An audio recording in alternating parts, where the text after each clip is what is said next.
meternos de lleno en el tema que vas a abordar hoy, que un poco lo comentaba en el inicio del noticiero, que tiene que ver con este fallo a Johnson & Johnson, nada más ni nada menos la marca, ¿no?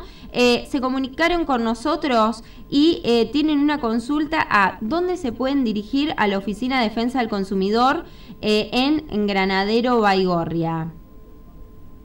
En Granadero Baigorria lo que tengo entendido es que está Defensoría del Pueblo, pero no Defensa del Consumidor. Si bien hacen asesoramientos en la materia. Defensa del Consumidor, la autoridad de aplicación para toda la zona sur de la provincia de Santa Fe, está en Rosario, en calle Mitre 930, en el tercer piso. Bueno, ahí... Mitre 930. Mitre en 930. Rosario, en el tercer piso. Listo. Para que... El teléfono 472-1511, 472-1519. En realidad, hoy en día sé que las denuncias se las están tomando todo vía digital, vía internet. Así que van a tener que ponerse en la computadora, en el Google, buscar dirección de comercio interior de Rosario y desde allí ingresar la denuncia. Bueno, gracias Walter por esa información, porque se comunicaban a la producción con nosotros, viste, la gente obviamente que debe tener alguna denuncia en particular para acercarse. ¿Cómo? La cantidad de cosas que están pasando en estos tiempos. Increíble. Sí, de lo que se te ocurra. Sí, no solamente del abordaje de defensa del consumidor, bueno, lo que estamos hablando en esto, pero de todas las áreas también que abarca defensa del consumidor. Claro, porque algunos piensan que defensa del consumidor tiene que ver o con lo bancario, con la heladera que no funciona, el auto que no me entregan, pero es muy amplio desde la aplicación de la ley de lealtad comercial que se hace en comercio interior, que tiene que ver con la exhibición de precios, vidrieras, hasta la calidad de los productos, pasando por seguridad en materia de bienes, ¿no? De bienes de uso y consumo, pasando por seguridad, pasando por precios. Es gigante la tarea. Hoy fraudes digitales, que es algo que está totalmente en boga en este momento, las estafas, los Procre, lo que sea, Procre Auto, Procre Casa, y que no tienen que ver con el famoso plan Procrear que era organizado por el gobierno, sino que utilizan el nombre para en algunos casos vender un producto que no es tal, o aprovecharse de lo bueno que fue el Procrear para subirse a esa ola y vender y no hacerlo conforme las reglas. Tantos temas, pero hoy traemos uno muy especial, que si bien ocurre en Estados Unidos, Sol, este fallo en realidad no es un fallo de la Corte Suprema de Estados Unidos, sino que la Corte Suprema de Estados Unidos no acepta tratar un tema. ¿Qué tema? Había llegado en apelación a la Corte Suprema un fallo de la Cámara de Apelaciones, la Corte de Apelaciones de Missouri, referido a Johnson & Johnson y un famoso talco para bebés, donde 22 mujeres hacen el planteo aduciendo de que este talco le causó daño, específicamente cáncer de ovario, por haberlos utilizado mucho tiempo. Y uno dirá, pero el talco es un mineral suave, absorbente, es un mineral que tiene baja fricción, es perfecto para todo eso. No, lo que pasa que el talco suele estar junto o muy cerca de yacimientos de asbesto. Y el asbesto es cancerígeno y suele ocurrir que existe contaminación cruzada. ¿Qué pasó? Bueno, el asbesto se metió en este talco y la empresa lo continuó vendiendo. Por décadas, dice el fallo, por décadas. ¿Qué pasó? El fallo de primera instancia condenó a pagar casi 4.700 millones de dólares de indemnización a estas mujeres. La Corte de Apelaciones baja ese monto a 2.120 millones de dólares. Y la Corte Suprema de Estados Unidos decidió no tratar el caso, dejando firme esta sentencia. Johnson Johnson va a tener que pagar 2.120 millones de dólares a estas 22 mujeres por haberles causado daño. ¿Qué daño? Ya lo dijimos, el cáncer de ovario, pero hay algo que es claro. ¿Por qué es tan grande las indemnizaciones?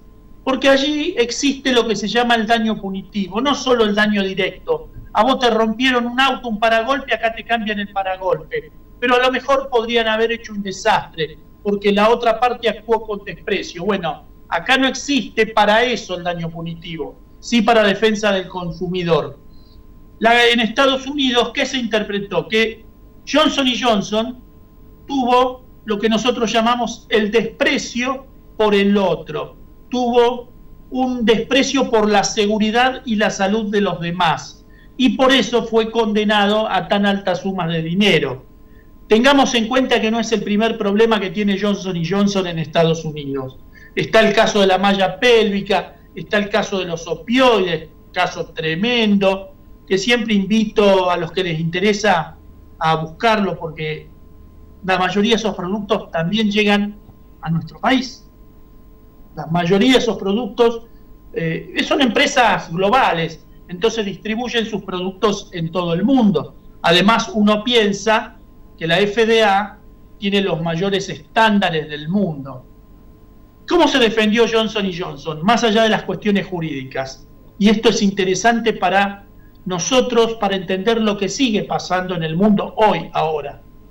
Ante la evidencia científica que decía que esto podía traer problemas, Johnson Johnson invirtió dinero en desacreditar a los científicos. Claro. Esto lo dicen específicamente, además, los jurados. Invirtió en desacreditar las exposiciones científicas. ¿Cómo se desacredita un científico? Poniendo a cualquier hablando, claro, y diciendo que lo que dice el científico está mal, está equivocado, que el científico lo hace por un interés, o más grave aún, comprando dictámenes, pagándole a otros científicos para que digan que esto es inocuo, que no produce daño. Bueno, las pruebas fueron suficientes para condenarlo. Pero además, ¿qué pasó?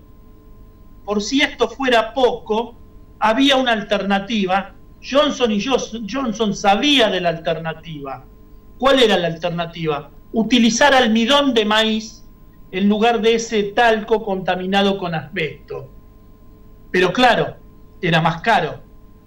Entonces, ¿qué hizo? En un total desprecio por los demás, por la salud, por la seguridad, priorizó su negocio y utilizó el talco, tal como venía, contaminado, que era más barato para ellos que utilizar el almidón de maíz. Todos estos factores llevaron a que se la sancionara de la manera que se la sancionó.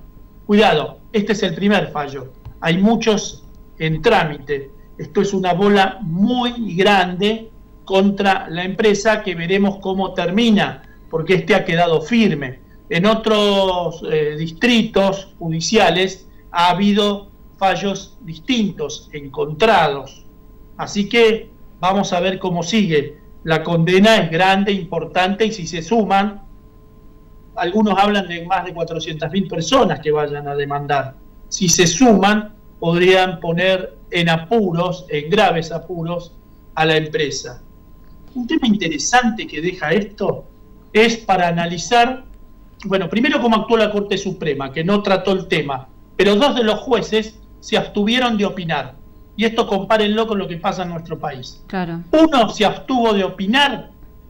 ¿Por qué? Porque tenía acciones de hace mucho tiempo en la empresa, algunas acciones compradas. Minoritario, absolutamente minoritario, pero fue suficiente para que el juez lo dijera y se apartara. Y ese fue el juez Alito. Y el juez Cábana se aparta porque su padre había tenido relaciones comerciales con la empresa hace ya un tiempo. Fíjense el estándar de conducta de los jueces, ¿no? Dista bastante de los que nosotros estamos descubriendo y viendo en estos momentos. Esos jueces, por tener cierta posibilidad de que alguien objete por no ser parciales, se abstienen, denuncian el hecho y se abstienen de participar en la decisión. Por el otro lado, y este es un tema muy importante, nosotros hace muchos años que venimos promoviendo, siguiendo al doctor Guillermo Iguazú. El doctor ya no está con nosotros, pero tenemos un grupo que seguimos sus teorías que tienen que ver con la tecnogenia. La tecnopatogenia es una ciencia que creó este hombre. ¿Para qué? Para hablar de los efectos ocultos, esos invisibles, esos que no conocemos cuando incorporamos tecnología a la vida social, cuando largamos al mercado un producto. La tecnogenia debería llevarnos a estudiar todas las posibles consecuencias. Si ese talco estaba contaminado con asbesto, debía haberse estudiado antes. Se debería haber sabido si tuviéramos la tecnogenia trabajando como precaución, trabajando antes.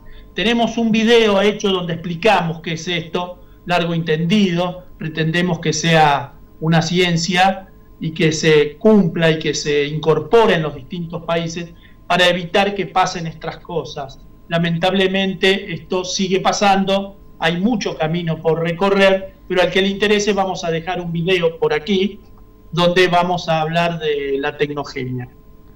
Dale, Walter, vos sabés que mientras hablabas de todo eso me recuerda hace unos años atrás que hubo también acá en Argentina un caso similar con una pastilla anticonceptiva de un laboratorio muy conocido, en donde también se planteaba, en este caso era un caso aislado, no como estas 22 mujeres por lo del talco, pero también ponían en jaque todas las consecuencias que le trajo esa mujer en la salud, ¿no? Con repercusión, digamos, de cáncer y demás, y también pone esto, ¿no? En jaque el tema de los laboratorios, cuando son laboratorios de muchos años que están impuestos, porque en realidad uno ya lo compra porque ve el logo, porque hace muchos años que está en el mercado, y lo que vos decías antes, no sabes si detrás de todo eso hay una empresa millonaria en donde va comprando los diferentes peritos y demás para que los fallos, digamos, le salgan favorables al laboratorio. Mirá, con la pastilla anticonceptiva me traes a colación, me traes a recuerdo, en la década del 60, la gente mayor lo debe recordar, se planteó el problema de la talidomina. Fueron las primeras pastillas anticonceptivas con las que se generó esto de la revolución sexual de la década del 60.